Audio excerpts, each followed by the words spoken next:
Wala na extension ng voter registration para sa 2025 elections at ayon sa Commission on Election po yan. Bukas naman, araw ng Martes, ang pagsimula ng filing ng Certificate of Candidacy o COC.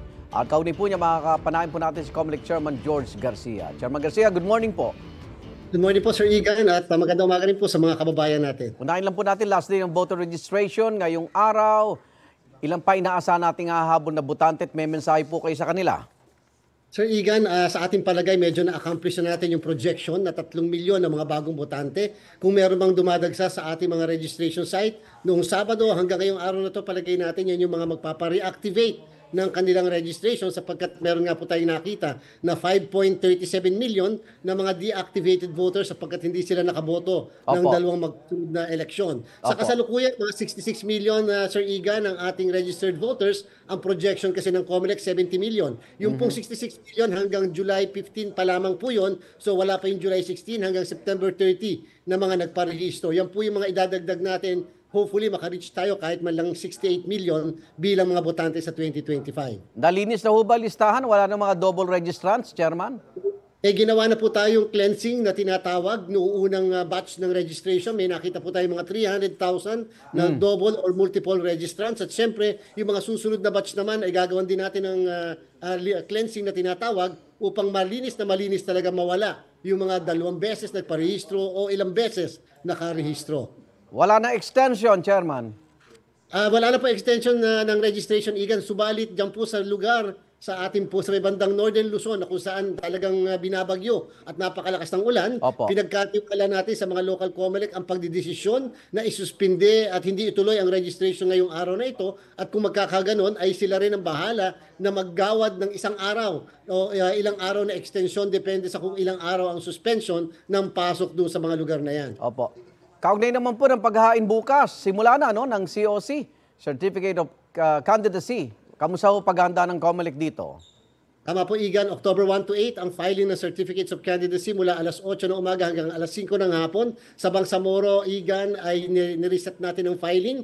Nasa halip na October 1 to 8 ay November 4 to 9 sila magpa-file dahil doon sa naging desisyon ng Korte Suprema sa Sulu na inaalis siya sa Bangsamoro. Kami naman po handa na ang COMELEC para sa pagtanggap ng mga Certificates of Candidacy at Certificates of Nomination para naman sa mga party list, political parties at sectoral organizations. Sa buong Pilipinas po yan, yung pagtanggap natin ng COC. Chairman, may paghihigpit ba tayo ngayon dahil sa nangyari dito kay Alice Guo na nakapaghain ng COC niya hindi pala siya Pilipino? Igan, alam nyo na gustong-gusto man ng COMELEC na magkaroon ng paghihigpit o mag-review o magkaroon ng diskresyon. Hindi po namin kasi magagawa, Igan, sapagkat sabi ng Korte Suprema sa isang kaso sa Serafica versus COMELEC na ang ay tagatanggap lamang ng Certificates of Candidacy, ministerial yung duty po namin at hindi kami pwede magpadagdag ng kahit na anong dokumento na ipalupat doon sa mismong kasama ng Certificates of Candidacy. Kung kaya naman, ang ginawa na lang po ng COMELEC for the first time, lahat ng Certificates of Candidacies ng lahat ng kandidato ay amin pong ilalathala sa COMELEC website. 2 linggo pagkatapos ang filing ng candidacies, makikita nyo po kung sino ang mga kandidato sa buong Pilipinas sa website po ng COMELEC upang yung mga gusto mag-question pwedeng mag-file ng petition sa amin para i-cancela o tanggihan namin yung Certificate of Candidacy ng isang kandidato. Sa substitution naman po ng mga aspirants, pati sa party list, may amended to ba tayo dyan na posisyon, Chairman? Opo, Igan, sa ating pong mga kandidato, dapat niyong malaman, pagka-file ng candidacy mula October 1 to 8, hindi na po kami tatanggap ng withdrawal with substitution. Pwede kayo mag-withdraw, pero wala na pong palitan ng mga kandidato. Para po maiwasan yung mga nangyayari dati na bigla na lang nagkakaroon ng pagbabago sa mismong nag-file ng Certificates of Candidacy. Sa party list naman po, sa halip na 5, 10 na ang ating ipapasubmit na mga nominado ng bawat isang political party or sectoral organization at pag naubos yung 10, hindi na rin kami papayag na magbigay ng mga kapalit doon sa 10 na yan. Parang final list na po yung 10. Maliban na lang, Igan, na yung po ay namatay o na-disqualify yung nominee o namatay o na-disqualify yung mismo kandidato. Dito tayo sa kontrobersyal ng mga EMBO barangays na nagdulot pa ng away sa Senado. Ano na ang latest? Makakaboto ba sila ng lokal na mga kandidato?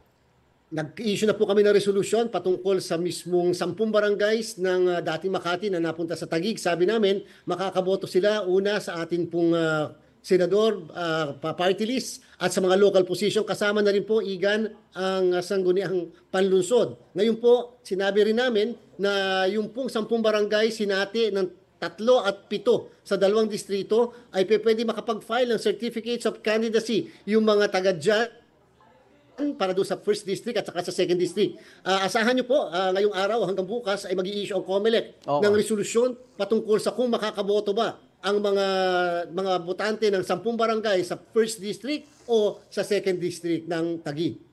Yun, abangan natin yan. Pero kung nakapag-file na po ng COC, ito bang malalaking mukha sa SLEX, NLEX, EDSA, ng mga tumakbo, ay opisyal na sila. So dapat tanggalin na nila yon, Chairman.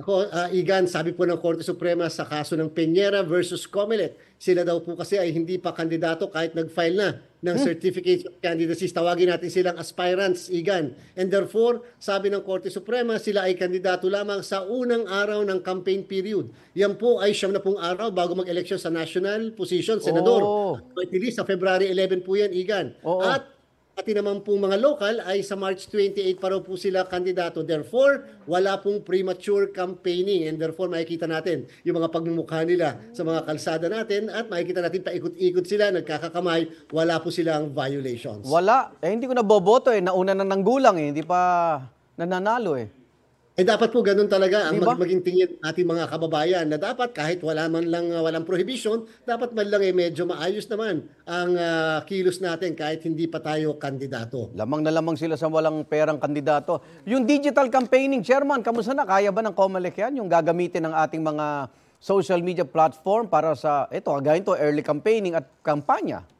Ay opo, Iga, naglabas po tayo for the first time sa kasaysayan natin ng guidelines para sa social media, artificial intelligence at deepfakes at iba pang klaseng program na dyan po sa social media. Kinakailangan irehistro ng mga kandidato sa mga campaign staff, pati mga political parties sa mga social media accounts. Otherwise, kami po ay makikipag-ugnayan ng mas matindi sa ating po mga platform upang kaagad mapatake down yung mga hindi nakarehistro na ang purpose ay i-promote ang candidacy ng isang kandidato o i-oppose ang candidacy ng isang kandidato. Alam po natin napakabigat, subalit susubukan po ng komisyon dahil yan po naman ay paghahanda rin natin para sa 2028 presidential and vice presidential election.